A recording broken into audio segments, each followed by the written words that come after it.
nome é Bird com Y, mas a sonoridade é de bird, que em português é pássaro, que é uma conexão que parece predestinada para um homem apaixonado pela aviação e pelas terras geladas que desafiou. Tem um vídeo aqui no canal que se chama Sozinho, Almirante Byrd no Polo Sul.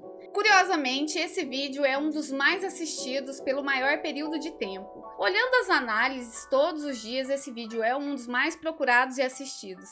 Se ainda não viu, já clica no card para ver depois. E o engraçado é que na preparação do vídeo sozinho, eu já me senti fascinada pelo Almirante Byrd. Ele realmente foi uma pessoa magnética. Amanhã, dia 29 de novembro, vai fazer 94 anos do momento em que o Almirante Byrd realizava o primeiro sobrevoo sobre a Antártida, um feito histórico incrível. Por isso resolvi trazer mais um pouco sobre a vida desse aventureiro incansável. Sabia que agora temos um grupo de membros do canal? Veja a possibilidade de se tornar um membro, ajudar o canal a crescer e escolher ser um mochileiro, desbravador ou viajante do tempo. Seu nome vai aparecer aqui no início a partir do nível desbravador. E estarei preparando conteúdos especiais para quem entrar para essa turma. Se ainda não é inscrito, já clica para se inscrever e assim não perder nenhuma das nossas incríveis viagens através do tempo. Meu nome é Vanessa Silva, uma historiadora em formação, e a quem interessar, essa é a história que eu vou contar hoje. As audaciosas jornadas de Byrd nos polos norte e sul e os fatores que o tornaram uma lenda inestimável na aviação e na exploração.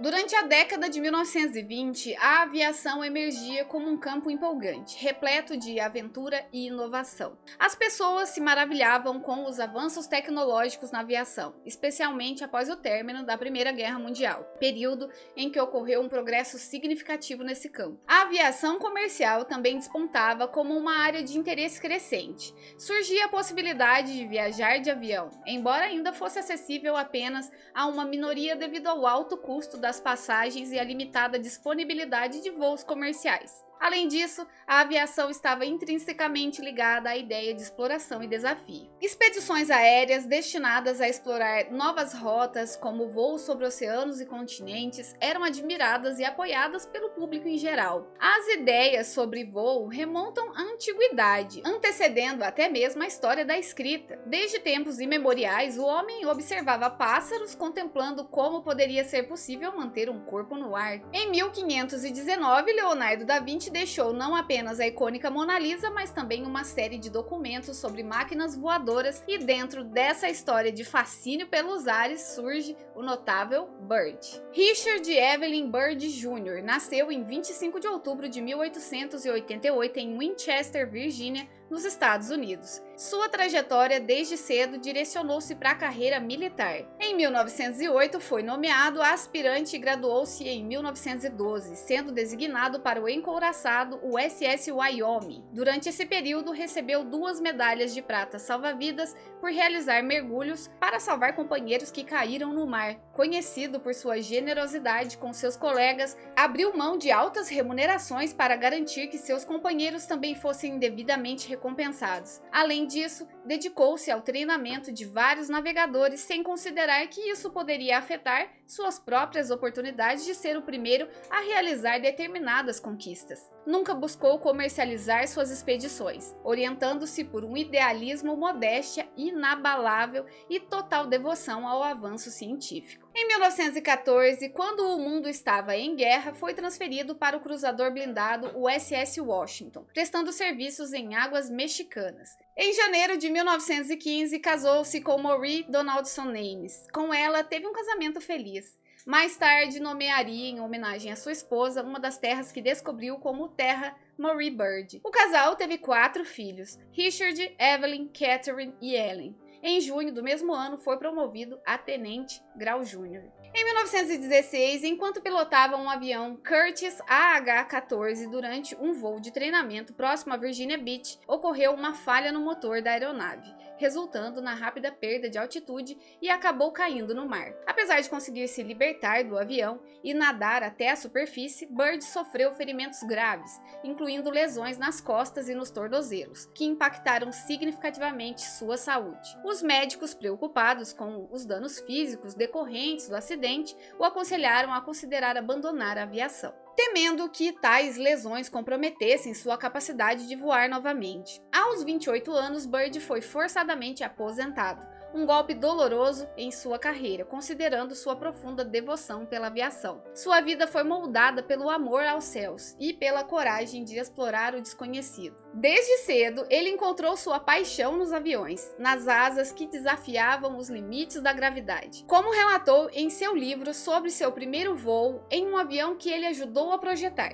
disse: "Minha vida, ver aquele avião subir, voar, devorar o espaço, senti que tinha ajudado a criar algo vivo. Eu inventei uma criatura que, ao ampliar o panorama da vida humana e acelerar os processos, também prolongou a vida, que, ao vencer as forças do vento e da gravidade, contribuiu para o triunfo do homem sobre a natureza." O primeiro voo, por si só, é provavelmente o maior acontecimento na vida de um aviador. Nunca mais ele sente a mesma emoção, o mesmo triunfo, como quando afrouxou pela primeira vez os controles e ergueu seu avião, livre de todo o suporte natural. Mas essa aposentadoria precoce não o impediu de se tornar um dos maiores exploradores do século XX, realizando voos históricos e expedições que deixaram uma marca eterna na história da aviação e da exploração polar. No entanto, ainda vamos chegar lá. Antes disso, ele assumiu um cargo que descreveu como um cargo de cadeira giratória, repleta de burocracias e deveres que pareciam drenar a sua energia. Pouco depois de os Estados Unidos entrarem na Primeira Guerra Mundial, em 1917,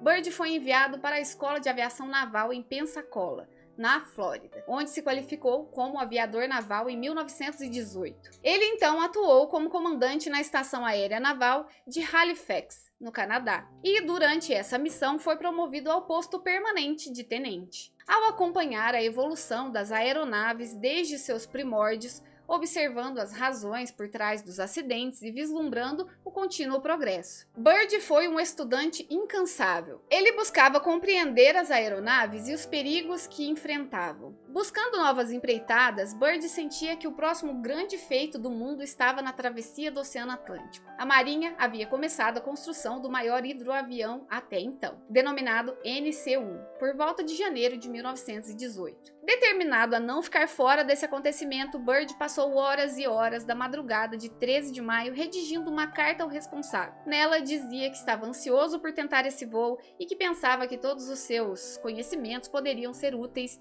em fazer isso acontecer. 3 dias depois, recebeu um telegrama encorajador e informações confidenciais de que famosos exploradores polares também estudavam voos na região dos polos. Isso renovou as esperanças de Bird, pois ele há muito tempo acreditava na viabilidade de voos polares. Iniciou então uma série de estudos e melhorias, desde bússolas a bordo, cálculos de consumo de combustível, navegabilidade, até projetando um instrumento de cálculos ultra rápidos. No entanto, ainda era necessário formalizar o seu pedido de voo, já que o grande NC-1 deveria ser concluído em poucas semanas. Em julho, Bird escreveu a Washington solicitando ser designado para realizar o voo quando o barco fosse concluído. Expressou seu forte desejo de realizar essa travessia, enfatizando sua qualificação e especialização após estudos intensivos. O pedido recebeu apoio do comandante da estação, que o recomendou enfaticamente, alegando que Bird possuía o espírito necessário para levar o projeto adiante com sucesso. 2 semanas depois, Bird recebeu ordens telegráficas de Washington, aparentemente congratulatórias, indicando que o seu pedido havia sido aceito. Contudo, mal sabia ele que era apenas uma ironia do destino, reservando-lhe uma das maiores decepções da sua vida. Enquanto fazia as malas às pressas, foi repentinamente mandado de volta para seu posto no Canadá, uma designação que o deixou completamente perplexo. Nesse ponto, encontrou-se imerso em conflitos remanescentes da guerra, sem entender o silêncio de Washington sobre o voo transatlântico. Mesmo assim, cumpriu as ordens enquanto se mantinha preparado para as notícias sobre a conclusão do NC-1. Esse dia chegou, trazendo consigo a esmagadora destruição do seu sonho. Foi decidido que apenas homens que não haviam servido no exterior seriam permitidos na missão. O serviço de Bird no Canadá foi considerado serviço no exterior, o que o excluiu do voo. Bird ficou atordoado e levou um tempo considerável para transformar sua amargura em um sentimento de patriotismo. Passou a torcer para que a Marinha dos Estados Unidos conseguisse provar sua capacidade de realizar o voo transatlântico de qualquer maneira. Mesmo não participando do voo como esperava, foi convocado para ajudar na missão, contribuindo com sua valiosa experiência na navegação aérea para planejar a trajetória do voo. Mantinha ainda a esperança até o último momento de estar a bordo de um dos aviões, mas infelizmente não foi o caso. Viu os 3 aviões que foram embora pela primeira vez na história sem ele. Uma realidade difícil de aceitar. No entanto, se consolava pensando no excelente trabalho da Marinha a qual pertencia. O tenente-comandante Albert Reed completou a viagem em 18 de maio de 1919, realizando o primeiro voo transatlântico da história. Bird, no fundo, sabia que sem sua contribuição, nada disso seria possível, mesmo que não tenha voado naquele dia. Tempos depois, com o fim da guerra, Bird começou a questionar a razão de parar de voar. Até seu irmão, Tom Bird, expressou que seria mais sensato ele tentar algo menos perigoso para variar. Alguns amigos argumentavam que voar nunca seria mais seguro do que era naquele momento e que era apenas uma questão de tempo até ele se ferir gravemente, provocando respostas bem-humoradas de Bird, que retrucava dizendo que, de qualquer maneira, um dia teria que encarar a morte. Ainda assim, os amigos persistiam. Por que apressar esse dia? Era o questionamento. Bird mantinha sua posição firme e, nesse período, se envolveu em diversas atividades promovendo a aviação nos Estados Unidos, buscando investimentos e apoio para avanços na área. Em 1921, foi designado para o voo de um dirigível, o malfadado ZR-2. Esse dirigível se partiu no ar, resultando na perda de 44 dos 49 tripulantes. Por um golpe do destino, Bird não estava a bordo, pois perdeu o trem que o levaria ao dirigível. Os detalhes desse episódio podem ficar para um outro vídeo, quem sabe. A partir desse ponto, entramos na fase Bird explorador. Com seu foco inicial voltado para o Polo Norte, ele queria ser o primeiro a sobrevoar por lá. Para um bom aviador, por vezes é necessário apenas um bom mecânico para embarcar em suas aventuras. Bird via o trabalho do mecânico como mais crucial até mesmo que do piloto. Foi assim que se uniu a Floyd Bennett em sua jornada em direção ao Polo Norte. Sobre Bennett, ele disse que era um dos melhores homens práticos da Marinha em lidar com as complexidades mecânicas de um avião e, acima de tudo, como um homem corajoso e genuíno, 1 em 1 milhão. Com fundos suficientes e apoio garantido, partiram em 1925. Em 1º de agosto, alcançaram o norte da Groenlândia, enfrentando dias iniciais marcados por preparativos e testes em meio a condições climáticas extremas. A equipe trabalhava incansavelmente. O descanso parecia não ter significado para aqueles homens, exibindo espíritos indomáveis e habilidades incomuns. Mais de um mês na Groenlândia foi um período de intenso aprendizado, marcado por diversos voos, cálculos e testes que deixaram Bird emocionado com a conclusão do que a aviação poderia de fato conquistar o Ártico. Após os estudos e testes realizados lá, ao retornarem, quebraram a expectativa de muitos pessimistas sem enfrentar nenhum desastre. Voltando a Nova York, Bird carregava consigo uma confiança secreta de que estava próximo do maior acontecimento da sua vida. Ele passou longas horas discutindo calmamente com Bennett sobre a possibilidade de alcançar o Polo Norte pelo ar. A experiência na Groenlândia os convenceu de que essa empreitada era possível. O incansável Bird estava dando os primeiros passos em direção ao futuro que o aguardava. Bird tinha 2 razões principais para desejar voar sobre o Polo Norte. Uma delas era a possibilidade de descobrir novas terras ou fenômenos científicos inesperados ao explorar grandes altitudes sobre regiões nunca visitadas. A outra razão era que um voo bem-sucedido, semelhante à travessia do Atlântico, despertaria o interesse do público pela aviação. Em 1926, partiram por conta própria devido ao risco da expedição, nem mesmo pediram à Marinha que os enviasse, pois Bird sentia que isso seria injusto dado ao nível do risco. A partida ocorreu em 5 de abril. Escolheram um monoplano trimotor Fokker para o voo, que já havia acumulado 20 mil milhas, equipado com motores refrigerados a ar e 200 cavalos de potência. 2 dos 3 motores poderiam funcionar por uma certa distância reduzida, aumentando as chances de sucesso. O avião tinha aproximadamente 13 metros de comprimento e foi batizado de Josephine Ford, em homenagem à filha de 3 anos de Edsel Ford, que era um dos grandes incentivadores e foi um dos financiadores. Segundo Byrd, Edsel tinha mais interesse nessa expedição do que qualquer outra pessoa no mundo. Além de Byrd e Bennett, a expedição contava com meia centena de membros, quase todos voluntários. Foram selecionados os melhores dentre milhares de voluntários de todo o país. Era fácil desejar trabalhar com Byrd, pois ele não apenas olhava para as pessoas, mas as enxergava profundamente, valorizando cada trabalho e cada contribuição. O maior desafio dessa expedição foi, sem dúvida, a arrecadação de fundos. Byrd detestava ter que implorar por recursos e alguns homens foram tão generosos que ele hesitava em pedir mais. Isso levou Byrd à beira da falência várias vezes antes de partir.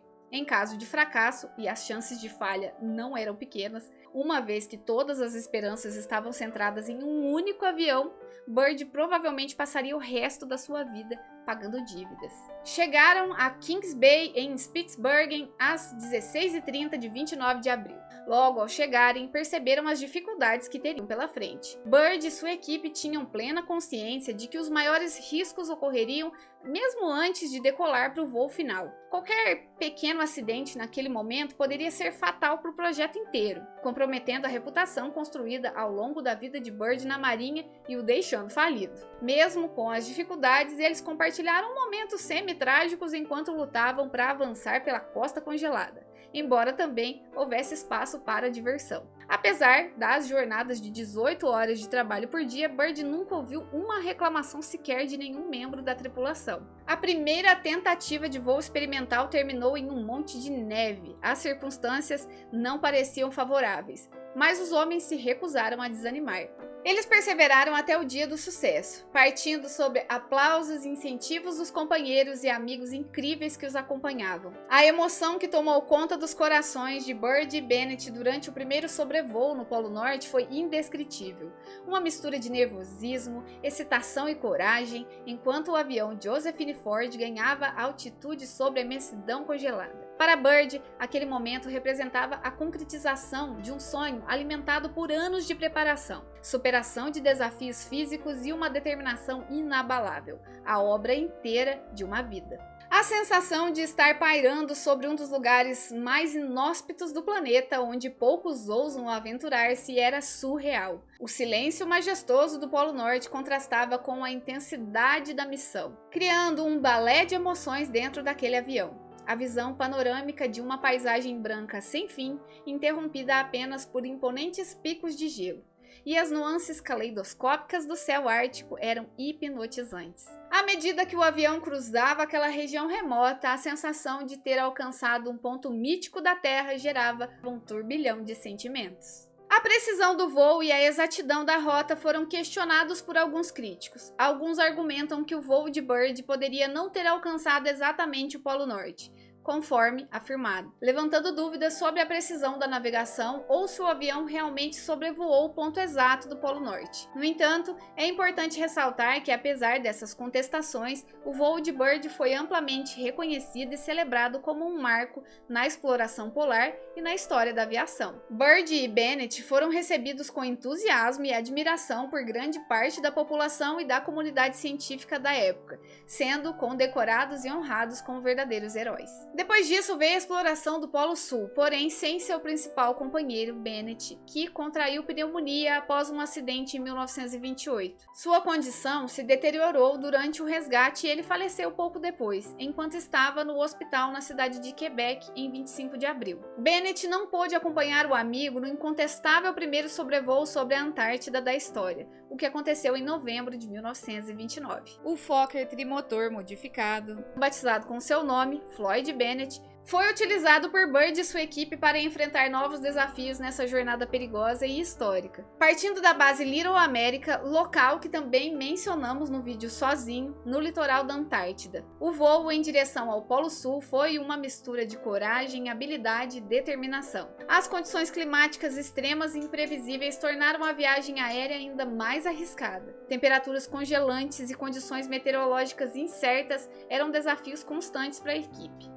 Apesar desses obstáculos, em 29 de novembro de 1929, o avião de Byrd sobrevoou o Polo Sul. Essa conquista representou um marco na história da aviação e da exploração antártica, abrindo novas fronteiras para a exploração e a compreensão da região polar como um todo. O voo de Byrd e sua equipe não apenas demonstrou coragem e determinação, mas também evidenciou avanços significativos na tecnologia aeronáutica e na capacidade humana de desafiar limites geográficos. Essa expedição foi um testemunho do espírito pioneiro e da busca incansável por explorar o desconhecido. Com certeza, Richard Byrd foi um homem extraordinário, cuja determinação, coragem e paixão pela exploração marcaram profundamente a história da aviação e da exploração polar. Sua habilidade de superar desafios pessoais e sua persistência em alcançar feitos notáveis o tornaram uma figura admirável. Sua liderança em expedições pioneiras, como os voos sobre o Polo Norte e Polo Sul,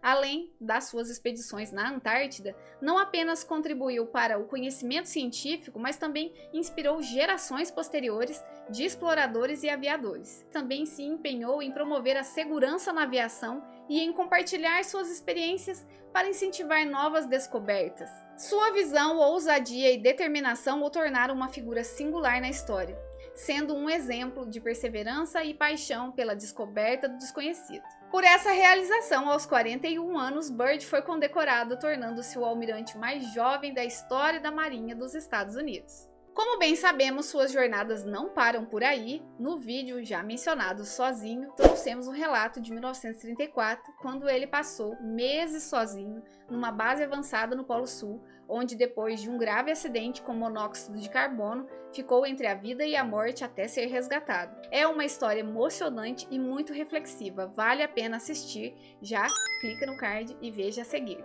Byrd dedicou o resto de sua carreira à promoção da aviação e da exploração. Suas conquistas são inúmeras. Mas se eu for mencionar em um vídeo todas as aventuras desse homem, eu vou ficar por aqui horas e horas falando. Não sei se terei a oportunidade de contar outras aventuras de Byrd, espero que sim. E aqui chegamos ao fim de mais uma história. E todos que me acompanham até esse ponto sabem que esse é o momento que eu costumo trazer alguma reflexão. Só para contextualizar e também para discutir sobre o medo de se arriscar, apesar de se envolver em aventuras extremamente perigosas, várias vezes à beira da morte, Byrd sentiu medo. No entanto, o medo nunca o impediu de prosseguir e realizar os seus objetivos. Eu o admiro profundamente por isso, já que eu mesma sou uma pessoa muito medrosa. Tenho medo de empreitadas perigosas, de acidentes, de viajar, de dirigir e até mesmo de andar de avião. Observar a vida de Byrd me leva a questionar do que eu tenho tanto medo. Afinal, nenhuma de suas aventuras o levou à morte, pelo contrário. Em seus relatos, ele menciona que a cada experiência aumentava sua vontade de viver e reinventar a sua existência. Ele costumava dizer que, eventualmente, teria que morrer de alguma forma. Seu fim chegou de fato durante o sono, devido a uma doença cardíaca aos 68 anos, em 11 de março de 1957, em sua casa. Byrd se tornou uma figura tão inspiradora e presente nesse canal que eu acredito que ele mereça uma arte nesse cenário. Toda vez que eu olhar para ele, talvez eu pense que é hora de me arriscar mais. Se você gostou de ser um viajante comigo e não vai querer perder as outras histórias incríveis que vamos juntos, fica por aqui, se inscreve, assim você não perde nenhuma das nossas viagens através do tempo. Não se esqueça de dar o like, comentar o que achou do vídeo e, se puder, compartilhar com alguém que possa curtir esse tipo de conteúdo. Vou deixar na descrição do vídeo as informações sobre o livro Skyward Men of the Air, do próprio Byrd, de onde baseamos o nosso roteiro de hoje. O livro é incrível e tem muito mais detalhes sobre a vida e os feitos de Byrd, mas não achei informações que ele tenha sido lançado em português. Tô indo nessa, galera, tenham uma ótima semana e até a próxima história!